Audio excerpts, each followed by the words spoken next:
scores on standard tests of creativity have been going down since about the late 1980s, early 1990s, and going down even more sharply in the last 10 years or so. If you're just passively being fed whatever the algorithm is giving you and not making any active choices, you're not learning in the same way, and you're not even learning how to learn. You're not learning how to explore.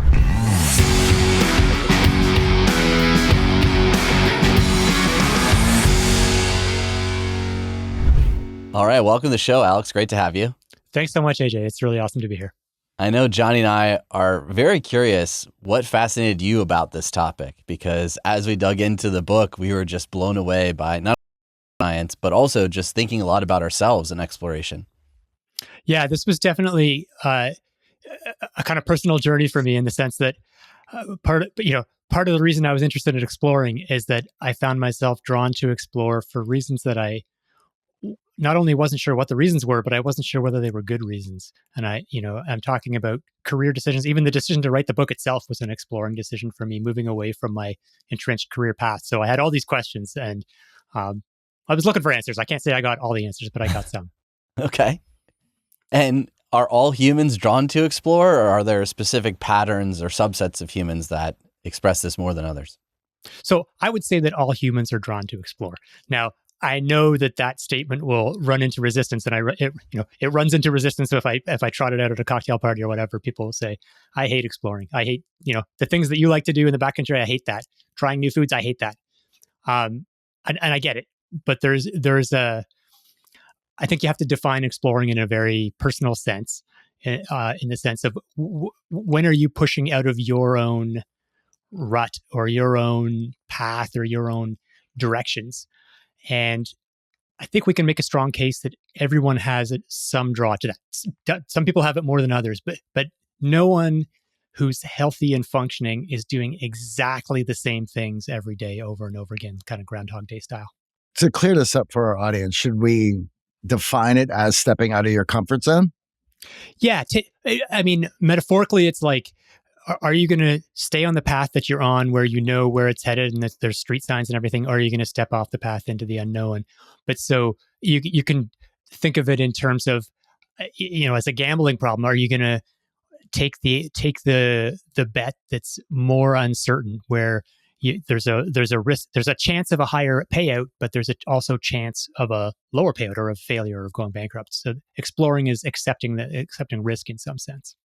I think when many people think of exploring, they think of sailors, astronauts, scientists, but I would almost argue we all are with these devices in our pocket. And we're looking at the usage of smartphone going up and up and up, and it drawing our attention. And so many people I talk to are falling into rabbit holes with their device, exploring topics and things that fascinate them. Do you argue the same? Do you feel that way? I do, and I would say it's a double-edged sword. So first of all, I would say, yeah, if we do a word association test and you say explorer, I say Christopher Columbus or whatever, that's how we think of it. But I think moments where we decide whether or not to explore everywhere in our lives, it's like you go into a restaurant that you're familiar with. Do you order the burger that you always order, or do you take a chance on the special? That's a decision whether or not to explore. Now, the social media angle, that's a whole, as you know, a smoking dumpster fire of a controversy these days as to whether they're good for us or not. And I think social media and information technology gives us opportunities to explore in ways that we never would have had access to before. But they can also give us kind of the illusion of exploration. They can tap into the brain circuitries that are drawing us to explore and keep us addicted to wanting to find out what's down the next link, without giving some of the payoff that we get from actively exploring in the real world. Now, let's talk about that, because the title is the Explorer gene. So is there a gene that is regarded as the gene that leads us to exploration, or what's going on neurologically and biologically there?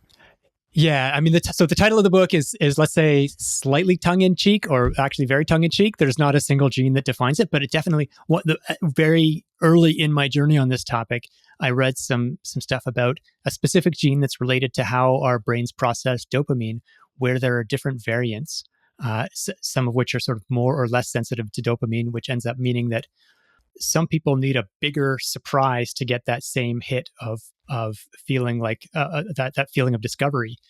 And that leads these people, it plays out in the real world that these are the people who are more likely to be skiing out of bounds at a ski area. They're more likely to be diagnosed with ADHD, which is an interesting kind of rabbit hole too, because then you start to see ADHD as one end of a spectrum that has been very useful for our species over time. People who are drawn to always need to know what's over the horizon. And you can see that these differences, these genetic differences, actually play out on a population level too. So, 100,000 years ago, our ancestors were all either in Africa or somewhere near Africa, just coming out of Africa. And then over the course of the next 50,000 years, spread to basically every habitable spot on the globe. And if you look at how far different populations traveled, the farther a population traveled, let's say the southern tip of South America is about as far as people could go, those populations tend to have a higher proportion of people with the explorer's version of the gene. So you can see that exploring is wired in us right from the start, and it actually has, it plays a role in how people go through the world and live. So is that unique to our species? The short answer is scientists disagree. And I talked to some who are like, no, man, like maple trees explore in that sense, in the sense of spreading across the globe, like their seeds helicopter down in the wind. And so that's not the fact that we spread into new territory all the time. That's not unique to humans, but we are, in a way that no other mammals do. We really spread rapidly to everywhere, even in situations where we had plenty of resources where we were. And I think that's a key point. Like, if you're looking back at ancient migration, you sort of think, well, I guess it was, maybe there was bad weather, not much food. It was too crowded, so people had to leave, and that's why we spread. But the history of human migration also includes lots of situations where resources were fine, and humans seemed to spread, even, seemed to want to discover what was over the horizon, even when life was okay where they were. So that it's not scarcity driven. Even in abundance, we have this innate desire to explore. Yeah. Now, certainly, scarcity is a good driver to tell people to explore. But yeah, I think this goes deeper than just wanting to have enough food for the winter. There's an argument in neuroscience. There's something called the free energy principle, which has become, in the last 20 years, a sort of new idea for explaining how our brains are wired and actually how all of life is wired. And its fundamental principle is that we want to be able to predict the world accurately. And if you accept that premise, then the best way to predict the world, one way, the bad way is you say, I'm going to lock myself in the closet and turn out all the lights, because now I know exactly what's going to happen all the time. Nothing. And this is called the dark room problem in philosophy and in neuroscience. It's like, well, if we want to predict everything, why don't we just head into the closet? But it turns out, if you want to predict things, not just like right now, but over the, you want to be able to predict the future too. You want to know what's going to happen. The best way to predict the future is to know as much as possible about the world. So it turns out we're wired to leave the dark room, to get out of the closet, go out into the world, and actually actively seek out the things we know the least about. So when we know what's down the road to the left, but we've never been down the road to the right. There's something in our brains that says, man, you really should go down the road on the right, because we don't know anything about that. And that is the richest opportunity to learn about the world. It seems to me like there's this desire to map then what's going on in these situations. And I have a bit of a silly anecdote, but my wife is pregnant and we were scheduling a hospital tour. And for me, the hospital tour was more about getting to the hospital during labor, where to park the car, and how to actually get her inside the clinic. And for her, she was remarking, oh, you're not really taking any notes during the actual tour. And I was like, well, I'm trying to mentally map how to get us there when I know there's going to be a spike of adrenaline. I've never been to this wing of the hospital. It's a big hospital in Los Angeles. Parking can be quite hairy. And I felt quite relieved once I had mentally mapped, okay, this is our house and this is exactly how I get you to the clinic. And for her, it was all, I want to know what's going on after I get to the clinic. Like, what are the next steps? But both of us at the end of that tour felt so much more relief around that uncertainty and mapping mentally what was going to happen in the future. Yeah, and I think this idea of mental mapping is a really powerful one. You've got a smartphone, and that smartphone has Google Maps on it and probably has Uber on it and stuff. And so on one level, you don't need to know how to get to the hospital. The all-seeing internet is going to tell you how to get there. But if you don't know, I mean, you can't feel comfortable if you don't have some sense embedded in your brain. And there's a region of the brain called the hippocampus, which encodes memories, but also encodes literal maps. Like when you see a new place, you're encoding it in your hippocampus such that at every geographic point in that space is there's a specific neuron that fires that says, I'm at that space. And so to learn a place involves actually physically mapping it in your brain. And there's famous studies with, for example, London taxi drivers who they, at least in the past, had to basically memorize the entire city of London in order to pass their taxi tests. And so these taxi drivers, turned out their hippocampuses would physically grow in order to incorporate this memory. They knew London in a way that you don't know it if you just kind of fly into the airport and type into your phone, take me to the Tower of London or whatever. Well, that brings up a very good point. How can we feel at ease if we're not mental mapping, right? So our cell phones now are our biggest distraction. We have all the world's information at our fingertips. We can watch cat videos for the rest of our life. And we don't need to be bothered with expanding our hippocampus. We don't need to be bothered with mental mapping because, well, I'm just going to ask ChatGPT and it gives me the answer, and I'm going to go over here and I'm going to get the answer on TikTok.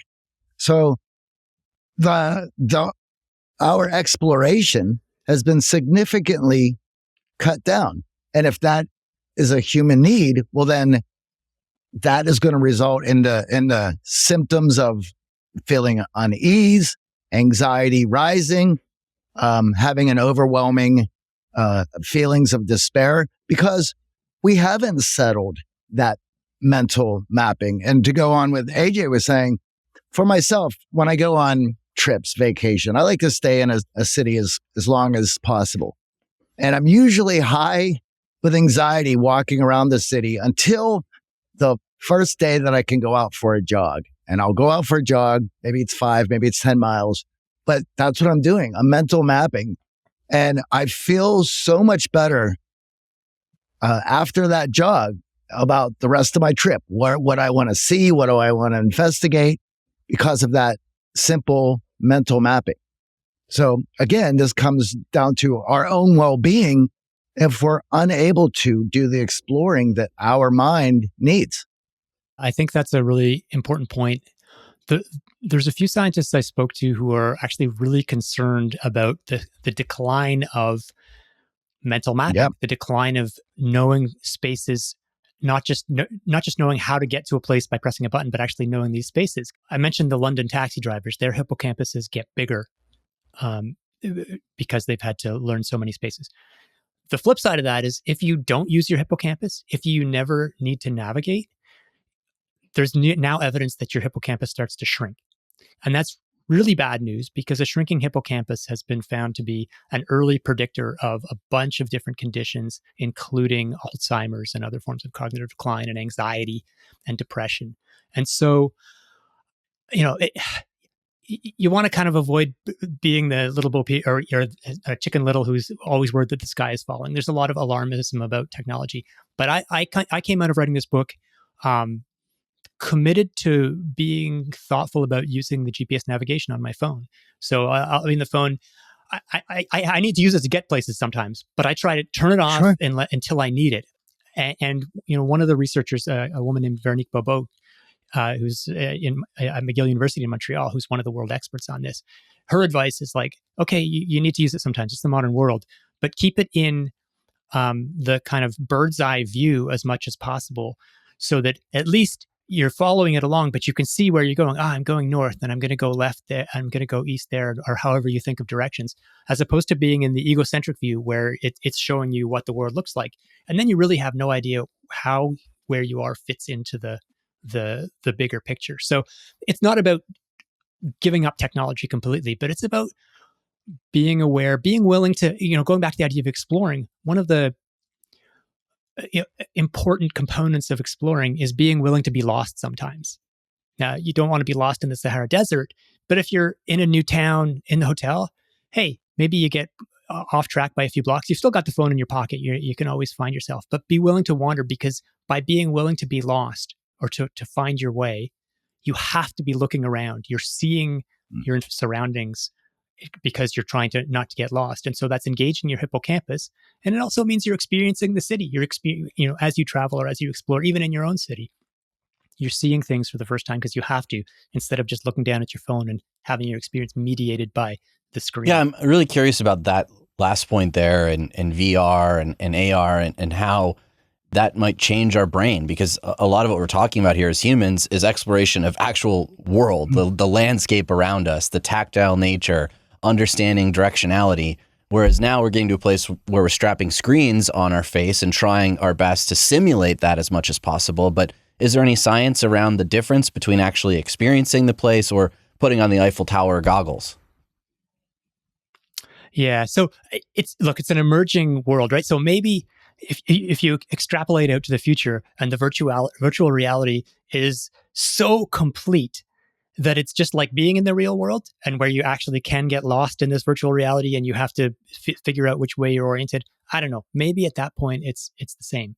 But at this point, what I would say is there is quite a bit of research showing the difference between actively exploring somewhere and passively exploring it. So you might say, what's the difference between going to Mount Everest and climbing it versus watching a documentary about going to Mount Everest and climbing it? You see all the same sights. You hear all the same sounds. So in a sense, you're experiencing the same thing. But there's quite a bit of research showing that you process information differently if you're actively exploring something compared to if it's just shown to you passively, even if it's exactly the same information. That if you're just a spectator, you don't absorb it in the same way. You don't learn in the same way. And so to me, it's a sliding scale of kind of autonomy in exploration, from I'm going to go into the wilderness and climb Mount Everest all by myself to I'm going to hire a guide to take me up Mount Everest because I don't know the way to Everest and I don't know, I'm going to die. So this guy's going to make some of the decisions for me, but I'm going to still be moving through the world and make choices, to I'm going to lie on the sofa and watch a documentary. And each of those has a role to play, but I think we want to always be pushing to the most active form of exploration that we're comfortable with in a given context. I've never climbed Mount Everest, and I'm not going to climb Mount Everest. So that's not on my agenda. But when I went trekking in Nepal a decade ago and trekked to the base camp of Everest, we did it without a guide because we wanted to be looking around and having the adventure of exploring for ourselves, as opposed to just following someone along and having the equivalent of a kind of walking documentary playing in front of us. Now, looking at obviously the difference there in exploration on your own versus a guide and having support, what are the downsides to just avoiding this exploration in terms of engaging that side of your brain? You talked a little bit about shrinking hippocampus, but what are some of the other ways that this can impact us negatively if we aren't exploring? Yeah, one of the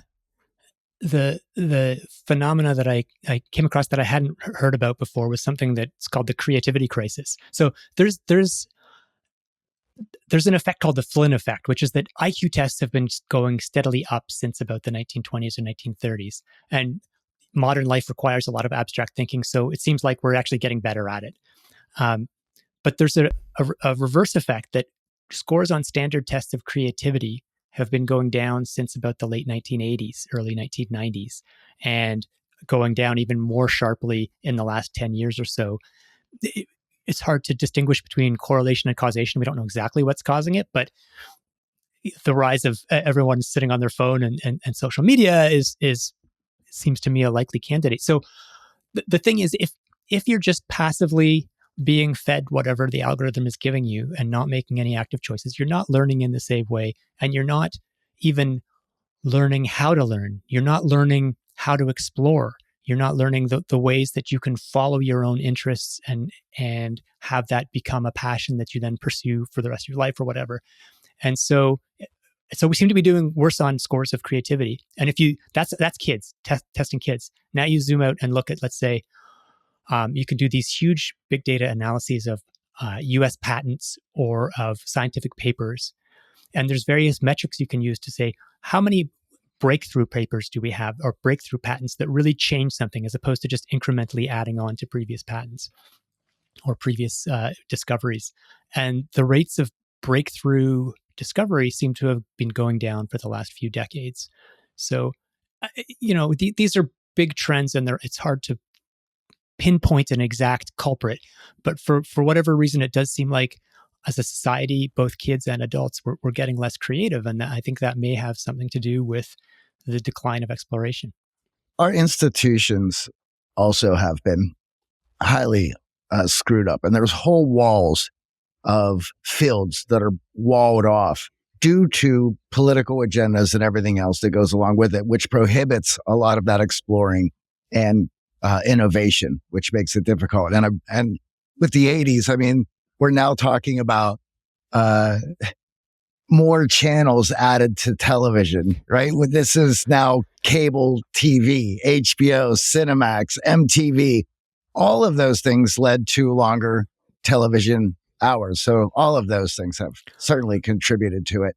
And if all you're doing is being fed entertainment and you're just consuming, well, yeah, all of the creative flow and areas of your brain that helps with that are going to atrophy. One of the sort of correlations with the decline of creativity is the decline of free play. So kids are sitting watching TV. They're also sitting in the car being driven to this lesson and that lesson. And my kids are 8 and 10, and I wrestle with this all the time because I spend a lot of time in the car driving them to their soccer practice, driving them to hockey because we're in Canada, driving them to various formal opportunities to learn, which feels like, oh, we're giving them every chance in the book. But it's like, I really struggle to try and make sure they also have 6 hours to sit, alone, hopefully outside, wandering around in the backyard and learning to listen to their own instincts for what's interesting. Because I think one of the best pieces of advice to follow in terms of exploring is to trust your instincts as to what you think is interesting. Because your brain has this fine-tuned mechanism to try and look for areas of uncertainty or the unknown, as we were talking about this earlier. Your brain one of its fundamental purposes is to look for areas where there's rich opportunities to learn. So if your kid says, I'm curious about that, you might think, well, that's stupid. You should be curious about calculus because then you'll get a good job. It's like, no, you should trust their instincts about what they're curious about and let them follow those roads. So after writing this book and looking at all the research, I'm really curious to hear what changes you made in your own life and maybe in your parenting style to really tap into this curiosity and exploration. I talked to a researcher in Denmark who studies play in the context of these new brain theories. And I was asking him, like, come on, buddy, give me some tips. Like, you've got young kids too. What do you do with them? It's like, because we all struggle with balancing risk with opportunity, right? Nobody wants their kid to be falling off the top of the playground or falling in the raging river or being abducted by the guy in the white van or whatever. And his main advice was just that he tries to say yes as much as possible. And so that tries to respect. So if his kids think something is worth pursuing, he doesn't try and superimpose his adult perspective on that. It's like, if they think that sitting in the backyard and piling up sticks is a great way to spend 6 hours on a Saturday, they should do that. Maybe they're going to be an architect, maybe not. Who cares? The point is, right now they find that interesting. So I've really tried to embrace that. In my own life, these are very sort of amorphous things, because I was hoping when I started this project that I would come out with the formula of when to explore, when to exploit, because exploring isn't always the right choice, right? Like, if you do nothing but exploring, that's the classic, like, it's like of dating, for example. You're always wondering if the next date will be better than the one you're with. Well, 50 years from now, you're going to be like, maybe I should have settled down with someone at some point. So you need to know when to exploit, when to take advantage of the information you already have. And there's no good formula for that, despite the attempts of many scientists. But I'm definitely trying to leave myself open to actually following some of those mental rabbit holes of, like, when I get interested in something, hopefully not just to the extent of clicking on a bunch of links, but yeah, if I'm interested in some music, let me get that album. Let's listen to the whole album. Let's see what that's about, as opposed to just moving on to the next thing immediately. What we've noticed in our clients is there's this paradigm around uncertainty. So a lot of our clients will come for coaching because they've encountered an area of their life, whether it's dating or career, where there's an immense amount of uncertainty that's leading to anxiety. And then anxiety creates fears and a lot of things that negatively impact your behaviors and your thoughts about yourself, self-worth. And what's so interesting in our immersive experiences, especially, is once we get them through some exercises that walk them through the uncertainty and show that the outcomes that were creating anxiety are very rare, if ever, to happen. So let's say someone rejecting you socially or someone throwing a drink in your face at a bar for asking them for their phone number. A lot of these heightened emotions that come with uncertainty, once you recognize that those outcomes are very unlikely to happen, then it like flips and they get excited about chasing uncertainty in their life and putting themselves more into uncertain situations to experience that, to learn what it's like to feel that uncertainty. And then they'll come back to us years later and be like, oh man, I'm so happy that I took that course and went out with you in Las Vegas to explore talking to strangers, because that led to a huge leap in my career and a startup idea that I'd been kicking around for years. So what's going on with that uncertainty and that paradigm shift from, okay, it's so much uncertainty, I'm frozen, I'm stuck, to now I'm chasing uncertainty and I'm excited to explore it fully? It goes beyond just recognizing that the negative outcomes are rare. I would actually say the negative outcomes are important. They're part of the game and you have to learn to embrace them. So one of the examples, one of the classic illustrations of the explore exploit dilemma is, I mentioned before, restaurant ordering. You go into a restaurant, do you order the dish that you know is okay, or do you just take a chance? So for like half a century, scientists have been talking about this. But now in the modern era, we can actually look at big data of how people order in restaurants. So some scientists at Harvard took data from a couple 100,000 customers of a delivery service called Deliveroo, so a food delivery service that's bigger in Europe. And they analyzed their ordering patterns. So to say, how often do they go back to the same old restaurants? How often do they try new restaurants? And what happens when they do that? Is exploring this wonderful thing that brings them happy, joy, and wonderful meals? And the answer is, in the short term, no. Actually, when they try a new restaurant, on average, they rate that meal lower than if they go back to a known restaurant. So exploring comes with a cost, and it's not getting the drink thrown in your face, but it is like, I really did not like this vindaloo or whatever. But the flip side of that is that over time, people's average ratings, the more they order, the more their average ratings of food go up. They drift upwards because over time, as they explore, they're finding some restaurants they don't like, and they're leaving those behind and never going back. And they're finding some restaurants they like more than the ones they knew, and they're adding those to the rotation. So without the failures, without being willing to have some bad meals, you never discover the places that have better meals. And so I think this is like not to be too grandiose about it, but it's like a rule for life. If you're not failing, if you're not having some negative outcomes, if you're not getting the proverbial or the figurative drink thrown in your face, that almost guarantees that you're missing out on chances to find stuff that's better than what you're doing now. So you should, when you see uncertainty, that's an opportunity, like you were saying. And then when things do go wrong, you embrace that uncertainty, and sometimes you get a negative outcome. You should say, this is a sign I'm doing things right to some degree. I mean, look, if you're getting drinks thrown in your face every night, you're not doing it right. But the negative outcomes are an important precondition to getting improved outcomes. It's funny. It goes to the same way of how we express ourselves as well. We could do that safely. We could do that with what we know works or gets the job done. Or we can find new ways to express us to get our message out there farther, from the language we use to the clothes that we wear. And certainly if you're exploring yourself an expression of fashion, there's going to be maybe days where maybe you overshot it. Right? You maybe wore something, everyone's like, that's not you. But again, it helps you find out what does work, what makes you feel incredibly good when you're wearing it. And even things that other folks may not vibe with, but you feel incredibly good with it. Well, then you're going to change how it is perceived in other people by how well you feel in wearing it. And I think that's a super example of the ways in which exploration is not just about Christopher Columbus or about climbing Mount Everest, that there's a lot of dimensions on which you can be exploring things. And all of us need to find some of those dimensions where we're exploring and pushing our limits, whether it's physical or mental or creative or emotional. I've been fortunate to spend some time traveling through Europe with my wife, and one of our favorite things to do is first the digital exploration of, okay, what are some spots we want to check out based on some short form videos that the algorithm tells us about. And of course, you explore a little bit of Tokyo or Paris online, and then it starts feeding you all these other recommendations.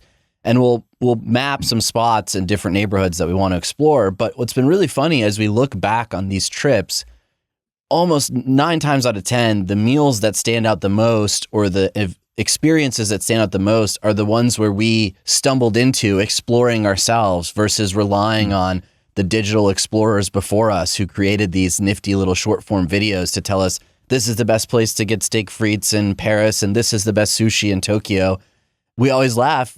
Our favorite spots are the ones that we explored on our own, just getting lost in a neighborhood and stepping into a new environment instead of the ones we relied on that digital exploration. That phenomenon is, it's pre-digital too, because I can remember backpacking through Europe in the 90s.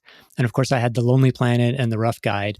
And you'd go from city to city. And it's like, okay, which place got like 2 stars? Okay, we got to go to, they're not too expensive, but still recommended. Definitely going to that one. And then you look around and it's like, okay, maybe these aren't the same people I saw in the last city, but they're basically the same people. We're all the same. We're all ticking off the same boxes. And some of those boxes are pretty cool to tick off. So, it's not that you never want to go to any place that other people recommend, but I'm 100% with you that the real joy is sort of wandering through the street and ending up in a place where nobody else is speaking English. And you're like, okay, so I'm not just here because this place was not built to serve people like me who are looking for the illusion of a genuine experience. This is actually just a place where people in the neighborhood go, and I'm going to eat here. And it's like, no, this is what the food is like. And sometimes, like I can remember I was backpacking through Spain, and we were in a small seaside fishing village, and we went to this little restaurant, and we were way off the beaten track. So I was like, this is awesome. The menu is totally in Spanish. I didn't speak any Spanish. I was like, I'm a intrepid explorer. I'm willing to try anything. I just pointed at something on the menu. I had no idea what it was. And I thought, I'm such a cool guy. Like an hour and a half later, my meal finally arrives, but we're like starving. Basically, the guy had gone to, I think he might have gone out in his boat or something and caught an octopus, because what I had ordered was boiled octopus. He gave, on my plate was this entire boiled octopus with no seasoning. I always finish my plate, but I could not finish this. I was eating for like an hour. I was completely stuffed. It tasted gross. So I was like, look, this is an example of where maybe a recommendation would have helped me, but being willing to, I don't regret being willing to try it. It's just a recognition that sometimes if you're just going by yourself, you have to risk the chance that you're just going to get a whole boiled octopus on your plate, and it's not going to be that good. I feel so much comes out of that experience versus collecting the knowledge through the digital exploration or the guidebook or word of mouth from friends and referrals versus you actually going through that experience and recognizing now, okay, well, now I know exactly what octopus is in Spanish and I'll steer clear of that on the next menu. So I do a fair amount of backcountry travel, like backpacking and canoeing. And it's very difficult to find any place where there aren't at least a few people who've done like video logs or blogs with photos about it. And so it's like, oh, thank God, I know what's coming on this trip. Now I can plan properly. I know whether I need to bring crampons or whatever.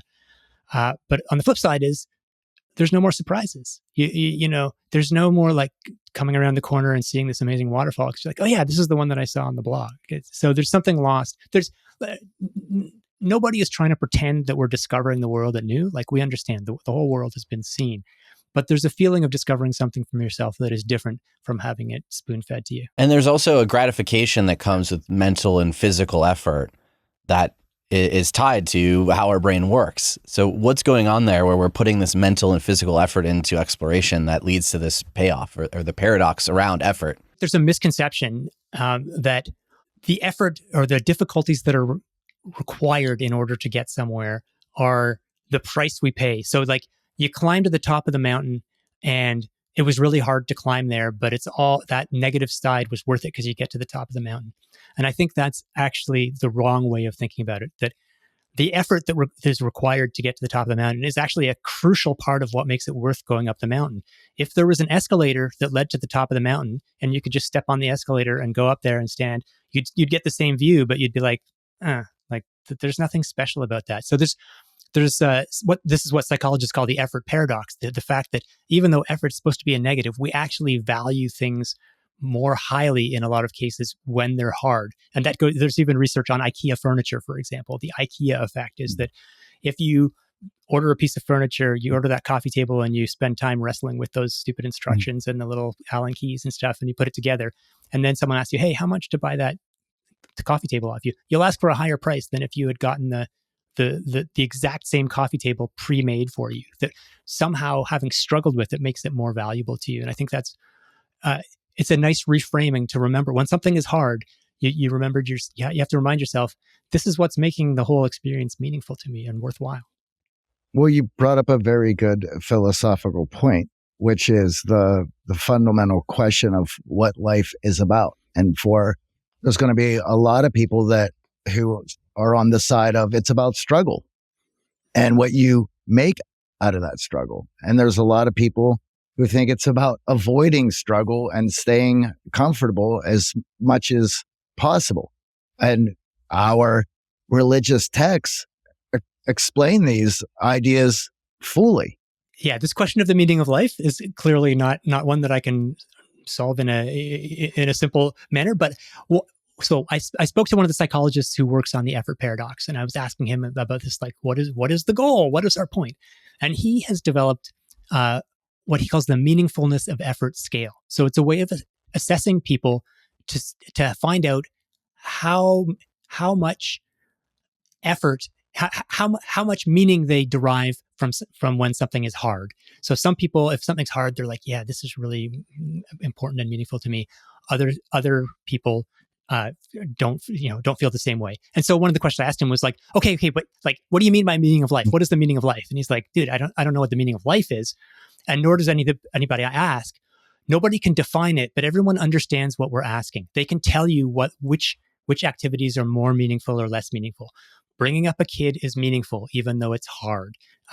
Eating a bag of popcorn is not meaningful, even if it's tasty. So we have a sense of which things give meaning in our lives, even if we can't articulate them.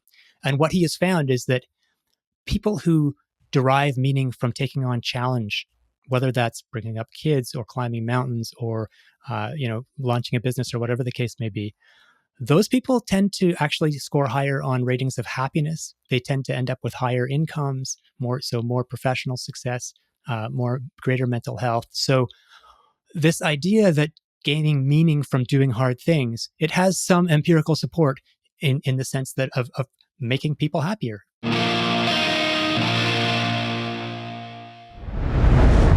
So looking at dopamine, which obviously is a core driver of all of this, there's this popular phrase of a dopamine detox and people looking to get away from devices and things that stimulate dopamine in their lives. What do you recommend in terms of strengthening this exploration and this curiosity, and how can dopamine influence it? This idea of like dopamine detox or dopamine fasting, it's fascinating because you read about it and it's like, this kind of makes sense. There's not a lot of, I would say not a lot. There's no neuroscience behind the idea that you need to detox from dopamine, but understanding the role that dopamine plays and also trying to avoid getting kind of enthralled to the easiest dopamine hit, I think is actually a useful way of thinking about things. So I think the important thing to understand about dopamine is it's not like the pleasure chemical, which is what scientists originally thought back in the 70s and 80s. They thought it's like when something feels good, it's because you've got to hit a dopamine. Dopamine is really about predicting what the experience you're going to have. And you get to hit a dopamine when something is better than you expect. Not just when something is good, but when it's better than you expect. So think about that in terms of taking a drug, for example. You take a drug for the first time, and I'm not recommending this, but you take a drug for the first time and you get this feeling that you didn't expect. And so you get a big surge of dopamine, which is a way of your brain's way of saying, do this again. But the next time you take the drug, you kind of knew what it feels like. So it's not as much of a better than expected feeling. And by the 20th time, you know exactly what you're going to expect. So you no longer get any dopamine hit at all from taking the drug. So you have to raise your dosage. And that's how one of the ways that the cycle of addiction starts. You have to keep raising the dosage in order to keep doing something that's better than expected. So what's a better way of getting these stimuli that are better than expected or different than expected? It's to do things you haven't done before. It's to keep looking for opportunities of testing your limits in new ways. so that it remains surprising and good. Like, I have this debate with my kids that I make them waffles for breakfast a couple times a week, and they're my favorite waffle recipe. They love the waffle recipe. They want it every morning. And I'm like, you can't have it every morning, not because I'm not capable of making it every morning. And it's actually a pretty healthy recipe. It's all like cottage cheese and eggs and stuff. So in some ways, I would be happy for you to have it every morning. But I want you to enjoy it as much as, I want you to enjoy it in 6 months as much as you enjoy it now. And in a year, because it's a pretty convenient recipe and I don't want to have to come up with a new breakfast. So it's like, I'm giving it to you twice a week because I want there still to be novelty and not just to be as expected. Every morning I get up, get my waffle. So I don't know. That's the waffle theory of not dopamine detox, but of just being mindful about ways of preserving surprise. That goes along with, it's not really a new term, but a term that has sort of been brought back and it's now edging its way into the mainstream, which is this idea of vril, right? This zest for life. And that when you're depleting your dopamine, it's cutting out and limiting that vril. And when you allow that dopamine to build up, it's used to turn into vril, to have that zest for life and that excitement. It's like the rats in the experiments where they can hit the cocaine lever. You just hit it over and over again. That's not satisfaction. That's not the meaning of life. It doesn't matter what how great the supposed stimulus is going to be. If you're doing it over and over again, it's going to lose its attraction. Yeah, I think a powerful way to look at it is everything we're talking about here is illustrating all these different ways that you can engage dopamine. It could be physical, it could be mental, it could be consuming. So I think it's more about adding variety to the ways in which dopamine is interacting with your brain than just relying on the one way that seems to work for you every single day to lose its impact. You can't keep going back to the well over and over again. And No. they're just, the world is a complex place. There's a lot to discover about it. And it can be very satisfying. And there's not one path or one way you should explore. But the more you open yourself up to put yourself in situations where you don't know the outcome, another example or metaphor for this is like sports. The point of sports is not to know what the final score was. If sports was nothing but box scores, it would not be that exciting. It's to be in that situation where you don't know what's going to happen. And if you're cheering for one team, it's not that interesting, even if your team is ahead by 50 points, right? Like it's engaging only to the extent that you don't know how it's going to end. And that's you kind of want that in all your activities, that you don't know what the outcome is going to be. So in wrapping this up, I know you have 5 rules that came out of the research in the book for yourself. I'd love to share those with the audience. Let's put the air quotes around rules. Right. These are 5, let's say, principles, even though I called them rules in the book. The first one, the first one was explore, then exploit. And that's going back to this idea that there are times when you should be exploring and gathering wool, looking around. And there are times when you should be exploiting. There are times when you need to knuckle down, get up early and do the work. And there's some really interesting research. I won't go through the whole spiel on it, but there's some really interesting research saying that the best way to actually be productive and accomplish things is to have a period of exploration followed by a period of exploitation. And this is logical, right? Like the exploration is a time when you discover, you cast your net as widely as possible to figure out what you want to focus on. And then you have to eventually stop wandering around, pick a topic, pick a goal, pick an idea, and work hard on it. So explore, then exploit is rule number 1. The second one is to look for the uncertainty sweet spot. So I've been saying, isn't it wonderful when you don't know what's going to happen? And you should seek out opportunities where there's a lot of uncertainty. That approach has its limits. So it's like, if you were to say, hey, Alex, why don't you read this dictionary in Norwegian? It's going to be, you're not going to know anything about what's going on. Isn't that going to be exciting? And I'm going to say, no, it's not going to be exciting because I have no freaking idea what's going on. So there's if we go back to this idea of wanting to learn about the world, there's a sweet spot of uncertainty that maximizes your ability to learn about the world. If there's no uncertainty, if life is very simple, if everything's simple, you're not going to learn anything. But if it's super complicated, if it's the dictionary in Norwegian, you're also not going to learn anything because you can't make head or tail of it. So you're looking for intermediate uncertainty, stuff where you don't know what's going to happen, but you kind of have a sense of the patterns and the possibilities. And this is kind of actually a segue to rule number 3. Rule number 3 is play more. And the reason I say play more is that the sense of play, the sense of fun, the sense that you want to do something because it's interesting, that is probably the most reliable guide we have to this uncertainty sweet spot. So how do you find this intermediate zone of uncertainty? You listen to that internal voice that says, this is interesting. This is worth pursuing. I'm curious about this. Because you're not going to be curious about something that's too complicated, and you're not going to be curious about something that's too easy. So it's easy to say play more. And for our kids, we can say, all right, you guys can play all afternoon. But for adults, what play more means, you can't just force yourself to play. You don't just buy a model train set and sit on the floor and hope that works. But you have to give yourself time and space away from the responsibilities that we all have, whether it's with family or career or whatever. Give yourself some room consciously to just sort of do something because it's fun. The 4th rule is minimize regret.